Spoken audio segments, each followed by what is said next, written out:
Brasil. Oferecimento MDC4. Publicidade, comunicação e digital. Estoque Brasil. Mobiliário, gastronomia e design. Casablanca Decor.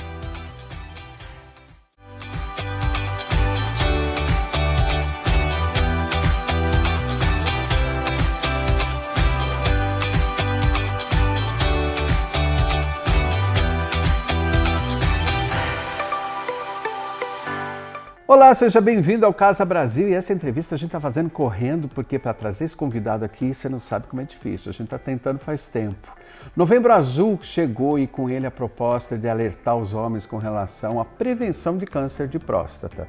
Mas será que é só isso? A gente queria esse convidado porque ele é especial, ele é uma pessoa que vive isso 24 horas por dia e é de família, porque o pai já trazia essa história, não é? Vitor Pagotto com a gente aqui na mesa. Obrigado, viu, Vitor? Obrigado, Dionísio. Eu que agradeço o convite. Que bom ter você aqui. E a oportunidade também de poder estar esclarecendo alguma coisa a respeito do nosso Novembro Azul, sobre próstata e, como você disse, de uma forma geral, da saúde do homem. Da saúde do homem. A gente estava conversando antes de começar a gravar isso, porque o Novembro Azul, desde 2011, né, Vitor? Isso. Que vem com essa campanha. Faz mais de 10 anos já. Já por todo o Brasil, correndo com essa campanha.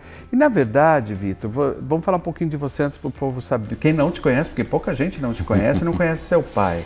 Quando a gente fala em próstata, em urologia em Jundiaí, o nome Pagotto vem automaticamente na cabeça da gente, né? Como é que foi essa coisa de seguir a carreira do seu pai, que já era urologista, um dos mais importantes da cidade, há tanto tempo na cidade, né? Foi natural esse processo? Foi natural, isso que eu ia comentar. Para mim, que estava ali dentro de casa, né, vendo ele trabalhar e depois na faculdade acompanhando ele, foi bem natural, né?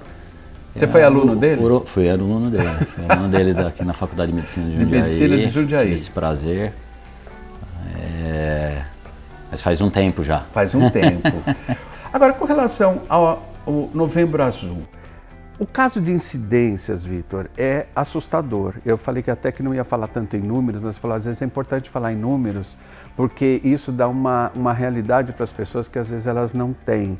O nosso público do Casa Brasil é um público, eu diria, na sua grande maioria, acima de 45 anos.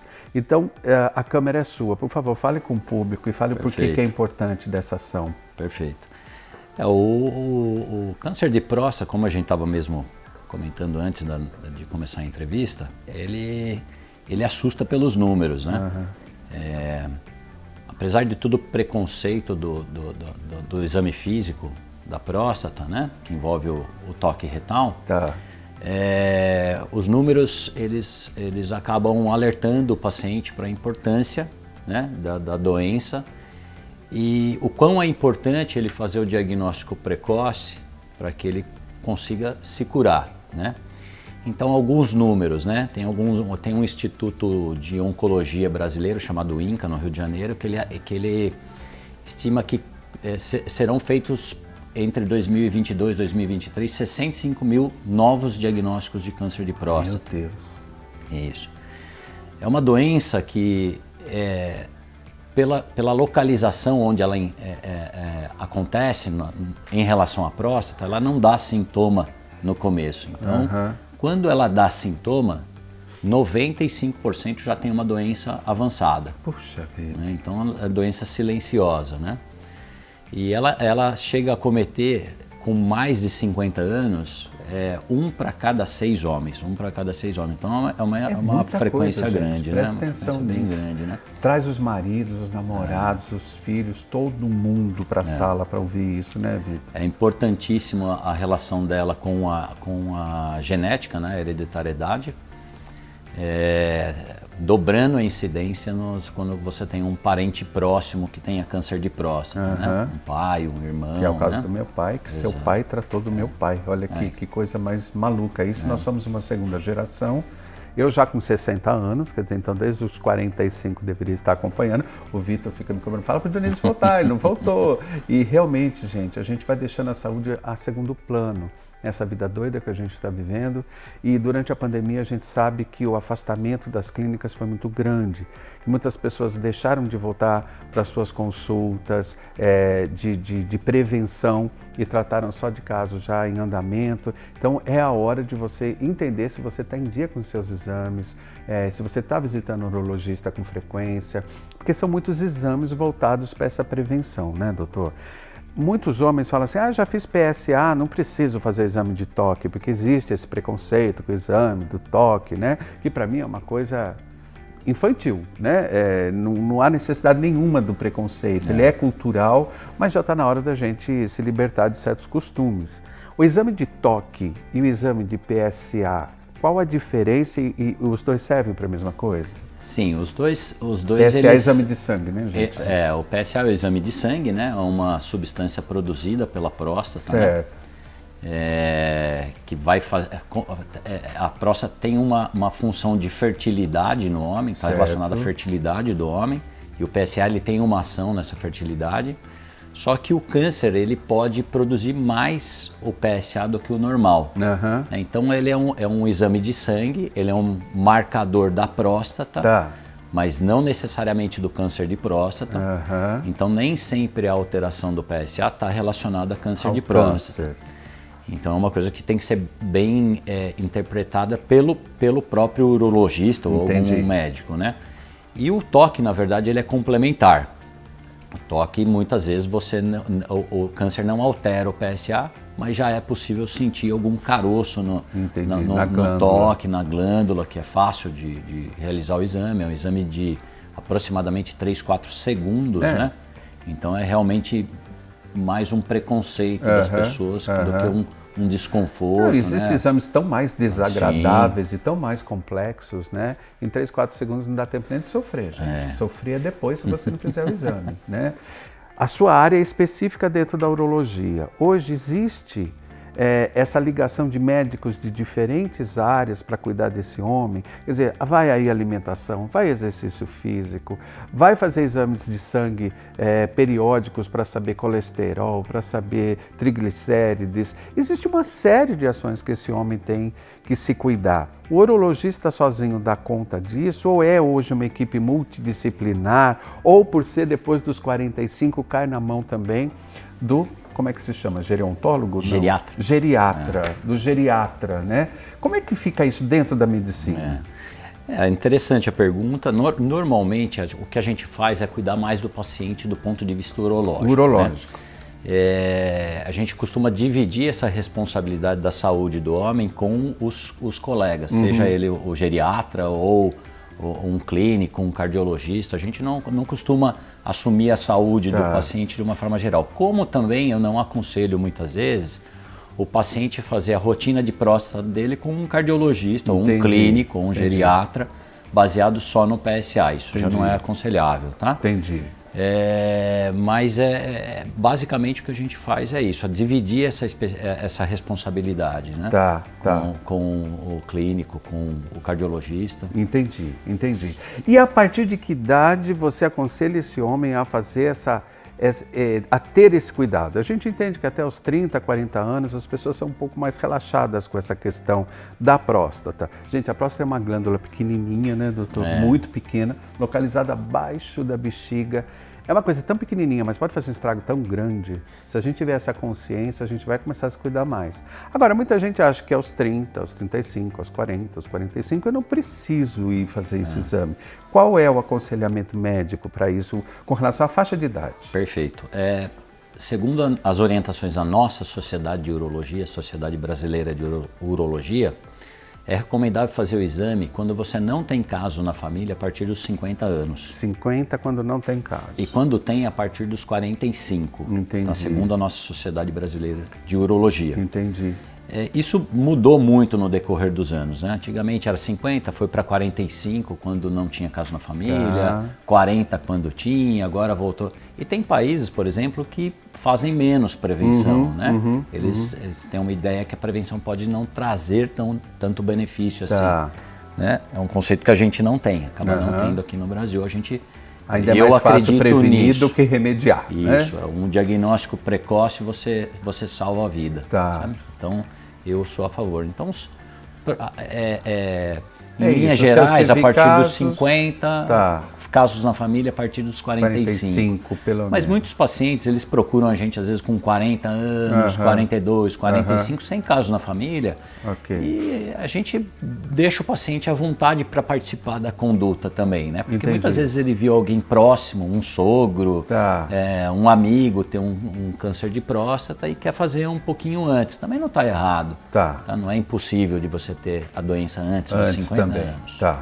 Ok, eu vou dar um intervalo comercial rapidinho aqui e a gente volta com o Dr. Vitor Pagotto, porque é um papo bom, é um papo importantíssimo, né?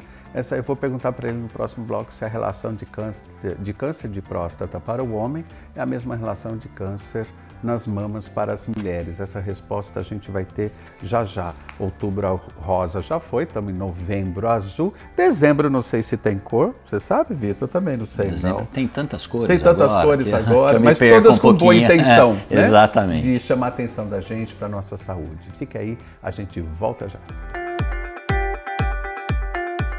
E aí as pessoas se perguntam, a Estoque Brasil é uma loja de móveis ou é um bistrô? São as duas coisas e você vai viver essa experiência deliciosa comigo agora. Vem comigo. Essa é a entrada do nosso bistrô na nossa varanda climatizada. Quer ficar na varanda? Aproveita, parece que você está em meio à natureza. Você pode vir aproveitar um almoço delicioso de segunda a sábado ou convidar amigos para vir, desde o café da manhã para um chá da tarde. O Estoque Brasil fica aberto durante toda a semana, durante o dia, junto com a loja. Vamos conhecer a loja? Quem passa na frente pensa que a Estoque Brasil é pequenininha, quando chega aqui fala, nossa, mas isso tudo é muito grande. E é grande mesmo. Vem ver comigo. Aqui você tem espaço e um atendimento especializado, uma equipe de consultores que vai ajudar você em tudo que você precisa para sua casa. Venha viver essa experiência com a gente. Você merece Estoque Brasil.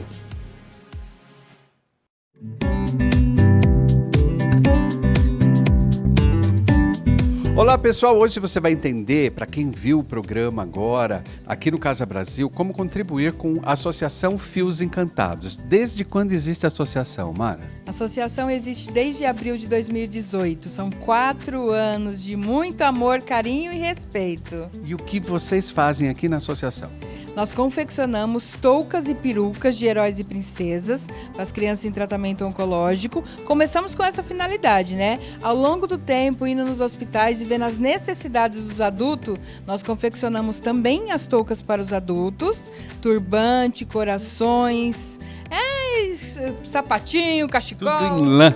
E a lã levantando a autoestima das crianças e adultos que precisam. Se você quer contribuir, está aqui na telinha as formas de você contribuir e acompanhar Fios Encantados. Instagram, Facebook, site, você vai entender o trabalho da Mara e das suas voluntárias. Obrigado, Mara. Nós que agradecemos, gratidão.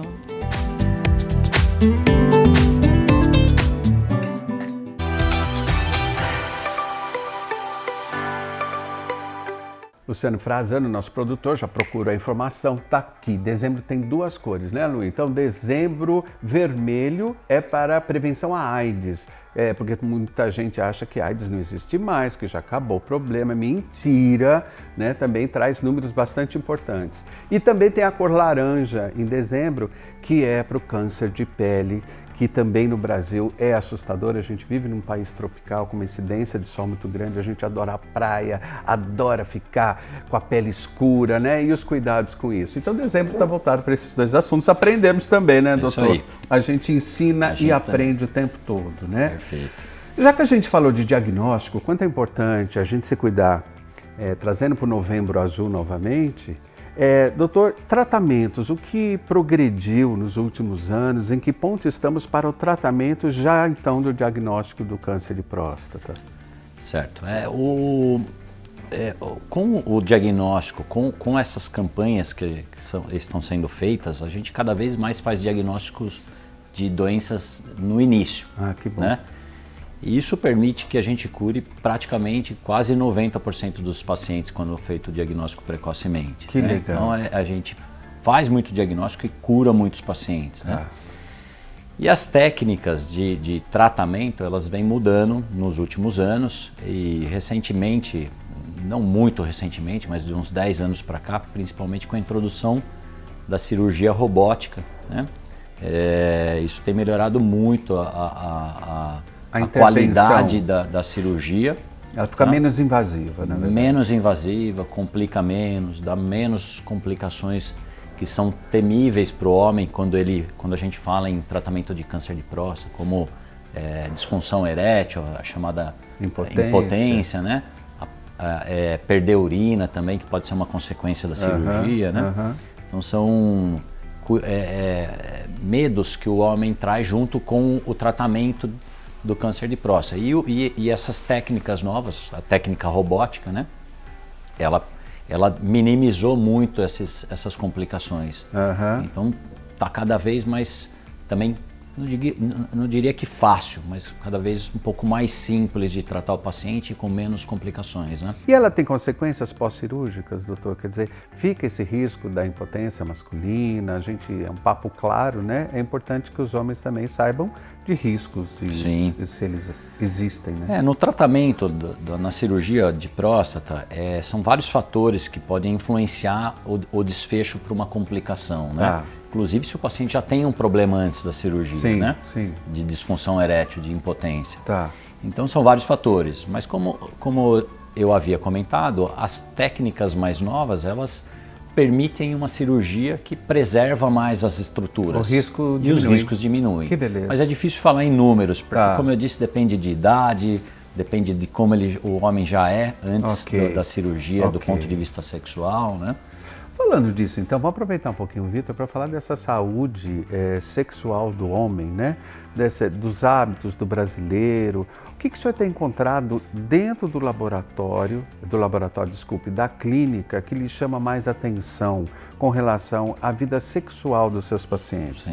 Quer dizer, a disfunção erétil está realmente relacionada a esse estresse psicológico, a burnout, a depressão, são hábitos, é uma questão física, é uma questão mental, é muito complexa essa questão, né, Vitor, para a gente tratar. Mas dá uma pincelada para quem está nos acompanhando lá em casa, porque acho que é um assunto que interessa tanto, interessa às mulheres, às parceiras desses homens, interessa a esses homens, a vida saudável do casal, né, de alguma forma. A queixa sexual é sempre uma queixa muito frequente no consultório do urologista, né? É muito frequente e já acaba... E ele está no lugar certo. Está no lugar certo. Tem que estar lá. Normalmente é o urologista que acaba tratando, né? Que a queixa sexual, na verdade, ela envolve o desejo sexual, a qualidade da ereção, né? O tempo de ejaculação, que às vezes... Então, a gente acaba tratando pacientes de 18 a 80 anos. Aí depende de idade. Com as mais variadas queixas, né? E o que eu tenho percebido nos meus quase... um pouco mais até de 20 anos que eu estou aí no consultório junto com meu pai está praticamente 50 anos, bastante tempo, que essa preocupação com a vida sexual, ela tem aumentado cada dia mais, né? O homem ele tem procurado melhorar a sua vida, a qualidade de vida sexual, né? E ele acaba procurando muito a gente. Muito disso por conta da introdução desses medicamentos para melhorar a ereção, né? Começou lá com o Viagra, né? Mas hoje a gente tem inúmeros medicamentos, né? E também pela cada vez mais uma segurança que a gente tem em usar o hormônio para os nossos pacientes, né? Testosterona, né? Sem grandes riscos. Então isso tem mudado muito, os homens têm procurado muito, é uma consulta muito frequente. Acabei de vir do consultório agora, acho que das minhas 10, 12 consultas, pelo menos umas 4 foram relacionadas à vida sexual. A vida sexual. Então é muito frequente, né? E existe uma idade limite para essa vida sexual, Vitor? Ou isso vai muito de pessoa para pessoa realmente? Quer dizer, ok, aos 40 você tem um decréscimo de testosterona, aos 50 o decréscimo é maior. Existe uma lógica dentro disso ou é realmente caso a caso? A nossa vida sexual ela tende a piorar com o decorrer da idade, né? É muito em conta do prejuízo do mecanismo do pênis ficar ereto, né? Que ele vai sendo prejudicado com a idade, é um fator de risco, como você citou, a produção de testosterona que também vai diminuindo com o decorrer da idade, né? Principalmente a partir dos 45, 50 anos. 45 né? Seria o início do decréscimo do hormônio. Mas ele é lento e progressivo, certo. E não igual para todos. Tá. Então a sua pergunta é interessante, porque eu já vi muito paciente com 80 anos no consultório, 85. Ativo sexualmente. Ativo sexualmente, ou procurando um tratamento porque ele tem a vontade. O desejo. Né? Então é bem variado, não dá para responder com precisão. Como é que a medicina vê isso hoje, Vitor? O meu desejo está relacionado ao hormônio ou é realmente uma questão psicológica? Como é que a medicina... Porque na minha formação de psicólogo sempre foi uma incógnita e objeto de estudos, na verdade, essa relação do mental com o físico. Sim. Como é que você vê hoje essa questão do desejo masculino e do hormônio? Isso está mais claro para a medicina e para a psicologia hoje? O desejo sexual, ele pode ser influenciado pela testosterona, pela falta de testosterona, né? Como pode ser melhorado pela reposição. Mas não é o único fator. Tá, né? Seria uma coisa multifatorial. Multifatorial. E a gente pode ter, por exemplo... Que vai entrar o estresse. Isso, entra aí a parte emocional, estresse, sobrepeso pode estar relacionado à piora do desejo, à piora da produção de testosterona, uso de medicamentos. Hoje você citou o burnout agora há pouco. Sim. Cada vez mais estressados, ansiosos, a gente usa cada vez mais medicamentos para isso, que pioram também. O desejo sexual. Pioram de pioram fato, o desejo sexual. Tá? As doenças, muitas vezes descompensadas, né? Entre elas a diabetes, por exemplo, é uma doença muito frequente nas pessoas que também descompensada pode influenciar no desejo sexual. Então é uma mistura de orgânico com emocional. É difícil o homem ter um problema orgânico e não envolver um emocional juntos. E vice-versa é verdadeiro. Ele acaba ficando inseguro para o relacionamento, e isso vira um efeito de bola de neve, por exemplo, né? Vai cada vez piorando, né? E uma das funções nossas é tentar derreter essa bola aí, que né? Bom, quando a gente pega o paciente aos poucos e dando um suporte para ele. E desconstruir ideias, gente, muito culturais que a gente tem aqui no Brasil, e eu diria tantos lugares fora também, né? Ligados a um comportamento machista, a um comportamento de que o homem não precisa se cuidar, de que mulher é que precisa ir no médico, o homem não precisa. Pelo amor de Deus, né? Não vamos voltar atrás em coisas que já fomos para frente, né? Porque isso parece que está em alta aqui no Brasil. É importante essa relação da ciência, realmente, do que esteja acontecendo em termos de desenvolvimento humano, né, doutor? Alertar para as pessoas se cuidarem, isso é bastante importante. Bastante importante. E essas campanhas, como o Novembro Azul, eles servem exatamente para isso, né? Você tem uma data específica para que a gente venha na televisão falar nisso, no rádio e campanhas de literatura. Vitor, eu conversaria com você mais umas 5 horas, eu tenho certeza que você está em casa, também ficaria ouvindo mais umas 5 horas, mas se quiser ouvir mais do Vitor, eu faço uma visita à clínica e vai lá visitá-lo pessoalmente. A minha consulta já está marcada e estarei lá em breve. Beleza, eu te aguardo lá, obrigado pelo convite. Muito obrigado. Que eu possa ter ajudado em esclarecer alguma coisa, né? Ele é tão atencioso que ele veio de azul na nossa entrevista de Novembro Azul. Olha que bacana. Obrigado pela sua sensibilidade, pela sua visita ao programa Casa Brasil. A gente espera ter você muitas outras vezes aqui. Obrigado, Dionísio. Obrigado, Vitor. Dá um abraço no seu pai. Darei. E um beijo para você que está em casa. Se cuide, porque nossa saúde é o que a gente tem de mais precioso para a gente viver com qualidade. Não adianta viver muito, tem que viver com qualidade. E qualidade é isso. É se cuidar o tempo todo. Beijo, fiquem aí, até o próximo programa. Tchau.